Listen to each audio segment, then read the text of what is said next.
The peaceful act of placing my fishing line shouldn't have concluded in an angry woman in a golf cart yelling at me a phony fine pressed into my hand, and half the subdivision looking at me like a criminal that morning was absolute heaven mist, drifting across Blue Heron Lake sunbeams, weaving gold across the water.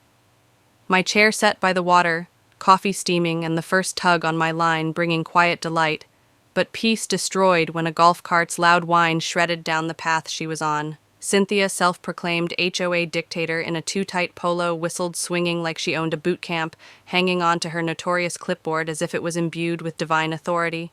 She came to a stop, gravel covering my boots, and began a diatribe proclaiming me in flagrant breach of HOA fishing regulations. Slapping me with a $600 penalty, I asked, barely holding back my incredulity. What rule I'd violated, considering my cabin dated back to before hers. HOA, she wielded her clipboard, barking that the lake was now an HOA-controlled lake, my fishing having acquiesced to their jurisdiction, when I protested her assertion referencing no statutory ground. She sneered, vowing to summon the sheriff for illicit water usage. I laughed, lost it. That only made her more furious. She took my photo with my rod, vowing to post it on the community board as a habitual offender, then zoomed off clipboard, fluttering like a surrender flag. I sat in shock, torn between rage and laughter at the ridiculousness. By afternoon, my phone was ringing with notifications. Cynthia had put my picture on the internet, accusing me of damaging the lake's delicate ecosystem and ignoring regulations. Comments blew up. Some called for tougher penalties. Others came to my defense, decrying HOA overreach. A war broke out on the internet over my morning fish. A sloppy fine notice with a crooked HOA logo turned up in my mailbox, requiring $600 for fishing on a lake. I suspected they didn't own. Suspicion developed. This reeked worse than my bait bucket burrowing into county records. I verified my cabin was HOA free.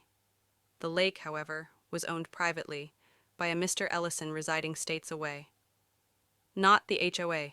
A crazy idea struck. If Cynthia was seeking me out for a lake she didn't own, why not purchase it myself? I could already envision her face when she knew that her power was an illusion.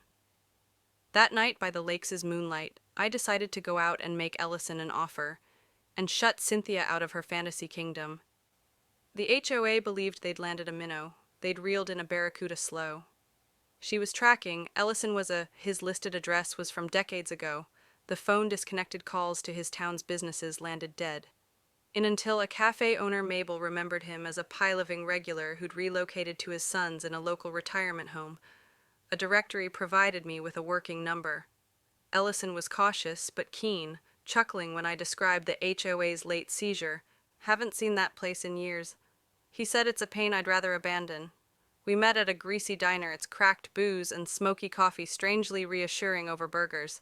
I produced my ID records and a deposit to demonstrate my intention. He had no attachment down to the lake and sold it for cheap throwing in the access. Roe bonus I hadn't dared to hope for. We signed, shook hands, and hired a lawyer to seal driving home. I owned Blue Heron Lake. It felt like I'd won a secret war. Cynthia didn't realize she'd lost. I remained silent, with filing the deed with the county, fighting the temptation to flaunt it instead. I fished in the open, wearing a loud orange cap to provoke Cynthia. Another fine came with a threatening letter. Lawsuits, I added it to my stack. Smiling neighbors took notice. Some gave encouraging nods. Others whispered.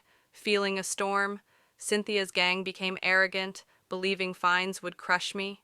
They had meetings, made edicts, and organized lake patrols, unaware they were invading my property. I put up private property signs and concealed trail cameras, catching their every step. The tension crackled like an impending tempest. Cynthia, blind to the trap, strutted as if she was queen. I bedded my time fishing, smiling, waiting to pounce the night before the HOA meeting. I sat on my porch drinking beer, the lake glinting. My folder contained the deed records and maps demarcating my property. I'd show no mercy. The meeting at the HOA clubhouse hummed with Cynthia's tirades about marauding lake users and increased fines. I walked in late, fold her underarm as a... She sermonized, heads turned, her eyes narrowed without hesitation. I mounted the podium, declaring I had title to Blue Heron Lake and its access road. The HOA held no jurisdiction. Fines, no rules, no dues. I gestured, waving the deed, producing copies. Pandemonium erupted, gasps, shouts, queries. Cynthia trembled, reciting history. But my paperwork beat her. A woman gets sophisticated and forgets. Langley queried how the HOA could impose lake fees for years. Silence reigned. Cynthia's clerical mistake, rationale, fell through. I made the knockout public lake access closed only to my paid permits, permitted fishing or boating with HOA members paying 3 times non-residents' rage defeat, and begrudging nods ensued. Cynthia stood frozen, clutching her clipboard as I exited. Shouting ringing out the neighborhood, seethed some demanded open access based on previous use. I referred them to law. Others bargained group permits, which I issued to respectful users. Cynthia's supporters filed zoning complaints, but the county stood behind me. Protests dwindled, old men carrying unread signs, rumors of me draining the lake for a mall. Backfired, exposing their desperation. The HOA's grip weakened, residents saw through years of lies, but Cynthia wasn't done days later. My signs were torn down, cameras caught her, and 2 board members with crowbars laughing as they trashed them. My blood boiled, but I smiled. Feed gifted me ammunition. I showed the sheriff's deputy, who laughed, knowing Cynthia's antics within days. Deputies arrested her and her cronies at her home for trespassing and vandalism. News cameras rolling Cynthia's pleas of community protection failed as cuffs clicked her clipboard. Abandoned social media erupted in jeers and memes. Her arrest a viral spectacle, even skeptics rallied to me seeing her lawlessness. I strengthened the lake steel signs and concrete more cameras, security patrols. Cynthia's crew attempted a last-ditch bylaw, asserting eminent domain over the lake at their meeting. It crashed illegal and unpopular residents, called for her ouster permits sold quickly. Families from nearby towns fished and boated, loving the drama-free lake. I held an open house, vendors and permits attracting crowds, cementing goodwill local businesses, partnered for events, generating the lake's vibrancy.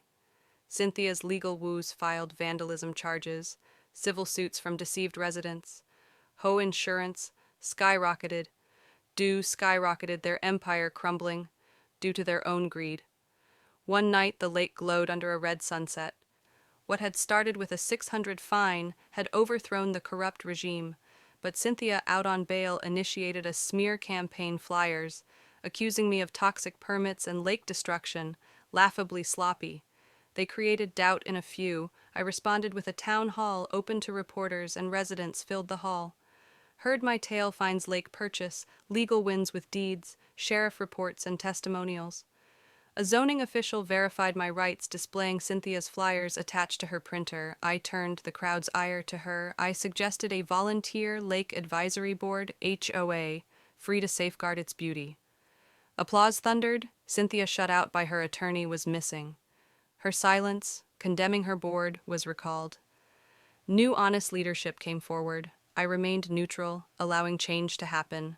Lake businesses, kayak rentals, bait shops prospered.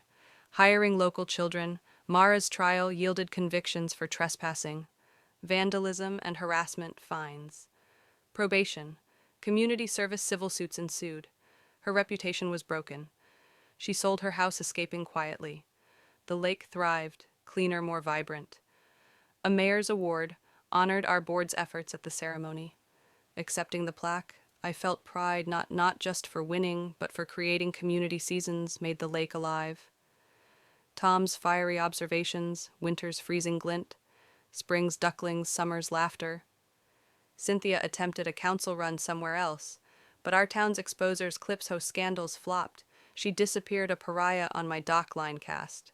I grinned, a good had ignited a revolution, revealing greed, unifying neighbors. Blue Heron wasn't only water. It was fortitude, evidence that standing firm with strategy and humor could subdue a bully's attack into a community's victory. Every ripple retold that story, and I'd fish here forever.